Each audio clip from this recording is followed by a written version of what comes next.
In the late 1990s, Oakley sunglass founder Jim Jannard became a huge fan of titanium. Jim wanted to challenge the state of the current sunglass market by doing something which many said was impossible to do. That was to create sunglasses sculptured out of titanium. Of course, there were no factories doing what he wanted to do, so Oakley negotiated to purchase a golf club casting company in Nevada to manufacture the world's first 3D sculptured titanium eyewear.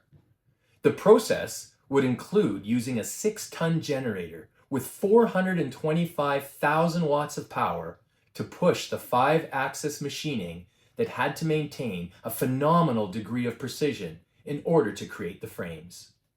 In 1996, the line of eyewear was announced as the X-Metal line. In February of 1997, the first model of X-Metal sunglasses rolled out of the secret bunker in Nevada. They were named Romeo and touted as the world's strongest sunglasses. This, of course, was demonstrated by running them over numerous times with a car without them breaking. In 1998, with the help of basketball legend Michael Jordan, Oakley created arguably the most collectible Oakley sunglasses of all time. They are the X-Metal Oakley Mars, the rarest of which is the leather-wrapped Oakley Mars, sporting a box with a color sleeve featuring the man himself, Michael Jordan.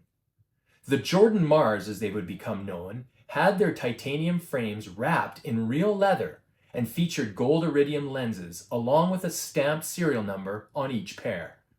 Their original cost was $315 and recently have sold upwards of $1,500 or more, depending on condition. Now, 25 years after that original release, the X-Metal Oakley Mars leather have been recreated using a direct metal laser sintering 3D process that fuses X-Metal powder into its sculptured form. They feature hand-stitched leather-wrapped frames and 24K Oakley prism lenses. At a mind-bending price of $2,300, how can these new releases stand up to the originals? Well, here in front of me, I have acquired a set of original Oakley leather Mars, fully restored, as well as, from the very limited release, the new Oakley leather Mars. So let's get to unboxing each, compare them, and find out the answer. I'm Shady Day, and this is Shady Day's Sunglasses Review. Okay, here we go with the originals. No idea how they're packed in here, and hopefully we don't see us slice through a pair of Oakley original sunglasses, or slice through Michael Jordan's face on the sleeve. That would be disappointing. Very well packed. These were kept by a collector and fully restored. The leather and the lenses. And here we go.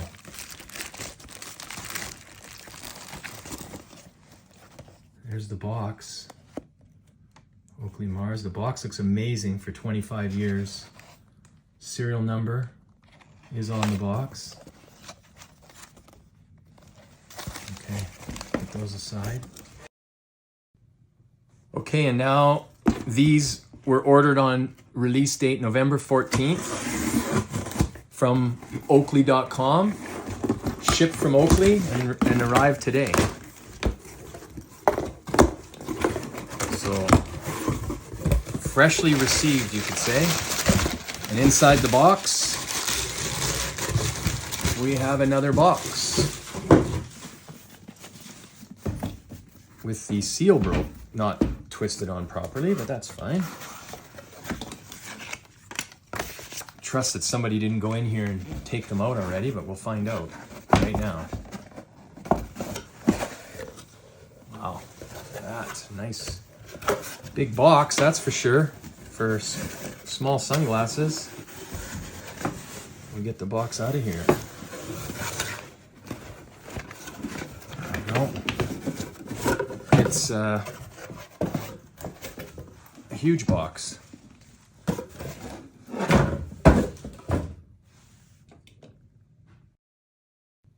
Okay, so we have both boxes here.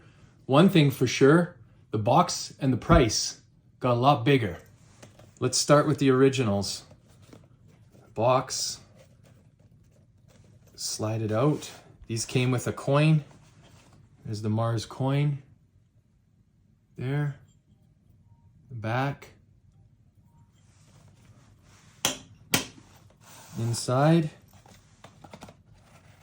The coin holder there. Box has a little bit of wear, but for 25 years, not bad. Here's the original paperwork that came with it. A little bit of bleed over the years, but that's the original warranty card and the original Oakley warranty fine print.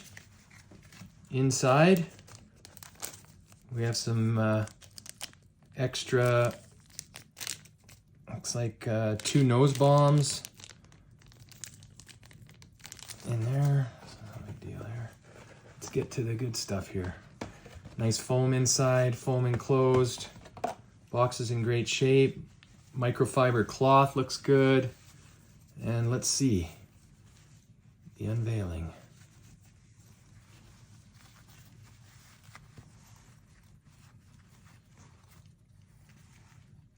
And there they are.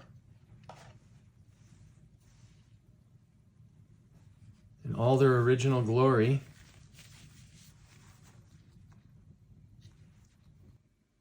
So here we are with the new limited edition re-release.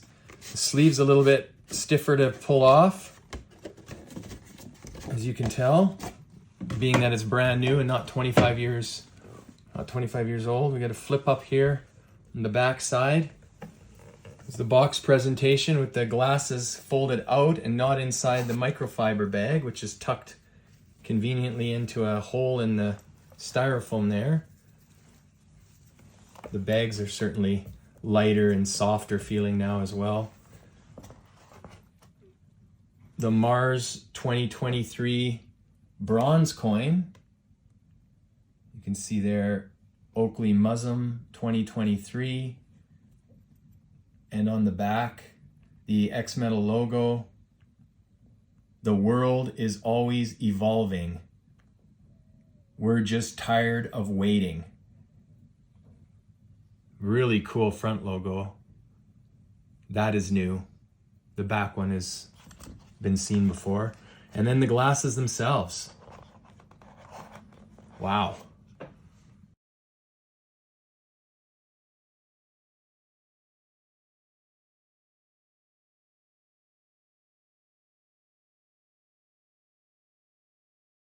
We'll see how they look next to each other in just a second. And then the Oakley, as these are called, the Oakley MUZM, M-U-Z-M, which stands for museum. These are the museum pieces. Inside we've got some paperwork, a little bit of design in there. Again, the warranty paper has changed, but still included.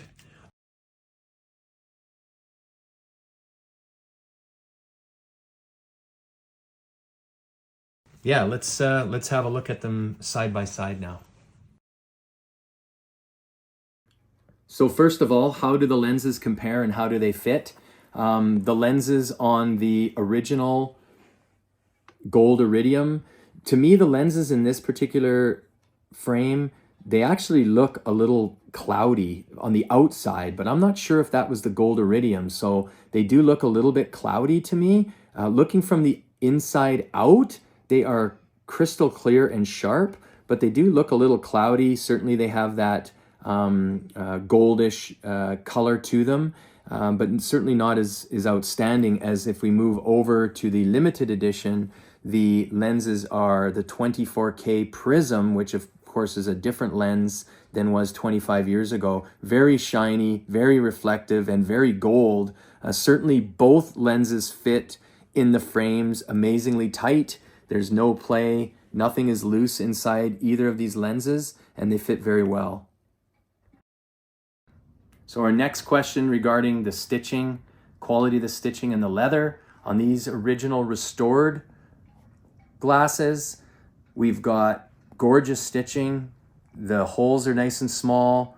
The thread is nice and small. It's even stitches throughout from the side to the nose piece and the back as well. All of the stitches look the same length and there's nice spacing between them. So the originals look great front and back. Now if we go to these limited edition $2,300 glasses, they look horrible, frankly. The stitching is not even. The holes are bored out. Like, it looks like some of the stitches are too tight. Some of the stitches are too loose. The nose piece, same thing. It looks like the stitches are going up and down and different directions. The thread is much thicker. And as I said, the holes some are blown wide open. Other ones are smaller. And the threads are all different sizes. Front and back, both just do not look good. Frankly, it looks like a 5-year-old was practicing to learn how to sew. Just very disappointing on the stitching for these re-releases, and certainly not of what we would expect from the originals. Okay, next question regarding the finish on the frames themselves. The originals have a darker color titanium to them and a more forged feel. Actually, they do feel rougher. The new limited edition Mars, they have a smoother finish and the titanium looks a bit lighter for sure. And if you look at the screws here, the originals have looks like a stainless steel screw, a little bit bigger screw, and it looks like the limited editions have the same color titanium screw. So also looking at the T-shocks, the originals and the remakes both have 15 T-shocks installed. They have matching 15 T-shocks. The originals were made within 5/10 thousandths of an inch precision. And when I press on both arms here, the lenses don't move. They're completely symmetrical and the lenses sit flat and the arms sit flat at the same time. However, the $2,300 remakes, if I press down on the arms when they're sitting flat on the table, they have a significant twist to them. They are not symmetrical and they're sitting 1/8 of an inch to 1/4 of an inch off from the other. So very disappointing to look at the remakes and see that they are not as precision made as the originals. Okay, so to summarize, you really never know until you have a look, you put them on. So checking out the OGs, they feel great. They really do. They're symmetrical. They feel symmetrical on my face. We already know the stitching looks great. The lenses look a little fuzzy from the outside. They look great from the inside. I'm not sure if that is just the iridium, the gold iridium, if that was the look or not, but they feel great and they look good. If we go to the limited edition, they're certainly tighter on the temples, but number one, right now as I put them on, the left side I can feel is pushed up against my eye. In fact, as I'm blinking now, I can feel my eyelashes on the lenses. And on the right side, that's not happening. So that is certainly concerning. I'm not sure if that's because of the twist in them, but they do not feel like they're sitting symmetrically on my face, and the left side is not feeling good. In fact, it's very much right up on top of my eyeball. In terms of the look, the gold, if you like the flashy look, the gold is certainly more flashy. It stands out more. But I think looking at the originals, I don't remember the originals having such a shiny, flashy gold. If I'm wrong, you can certainly let me know. But what I remember, and in all the pictures that I've seen, and certainly the picture of of Michael Jordan here on the box. There ain't no gold flash coming off of there. I think the look, the industrial look, and the class that they were to exude is really in the understatedness of the lenses. So to me, there's really no comparison. The originals compared to the limited edition, I would not trade in the originals for the limited edition, certainly not for the cost either. And these, actually feeling them on my face and also looking at the stitching again, these are definitely getting boxed back up, and they will go back to Oakley. So overall, I'm sticking with the OGs, and this has been Shady Day. Thanks for your time.